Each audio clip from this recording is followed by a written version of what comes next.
কেমন আছো সবাই? আমি তো ভালোই আছি, মোটামুটি কেটে যাচ্ছে আমার দিন। তো আজকে একটু চুনো মাছের ঝাল করব, কারণ মাসি আমার খালাতো ভাইয়ের হাতে একটু চুনো মাছ পাঠিয়েছিল, সেটারই রেসিপি তোমাদের সাথে শেয়ার করব। তো চলো শুরু করা যাক। প্রথমে আমি পেঁয়াজটা কেটে নিয়েছি, কেটে নেওয়ার পরে তাতে টমেটোটা কেটে নিয়েছি, কাঁচা লঙ্কা মাঝখান থেকে চিড়ে নিয়েছি, আর আমার ঘরে সেদ্ধ আলু ছিল সেটাকেও কেটে নিয়েছি।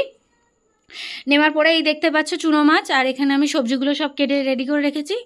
এবার আমি একটা পাত্রের মধ্যে দিয়ে দেবো চুনো মাছটা, একটু পেঁয়াজ দিয়ে দেবো যতটুকু কেটেছি, 3 পিস কাঁচা লঙ্কা দেবো, একটা গোটা টমেটো দেবো, আর একটু সেই সেদ্ধ আলুটা দেবো। তাতে দেবো আদা রসুন বাটা, সর্ষের তেল, একটু জিরের গুঁড়ো, এবারে সাথে দেবো নুন, হলুদের গুঁড়ো, লঙ্কার গুঁড়ো, সাদা তেল দিয়ে ভালো করে আমি মাখিয়ে, মানে নিজের হাতে মাখিয়ে নেব।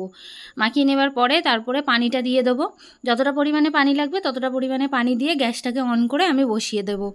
তো আমার হয়ে গেছে। এখানে দেখো আমি ভাত নিয়ে নিয়েছি, চুনো মাছের ঝাল, মাছের ঝোল আর একটু শাক ভাজা। তোমাদের ভিডিওটা কেমন লাগলো আমাকে কমেন্ট করে জানিও।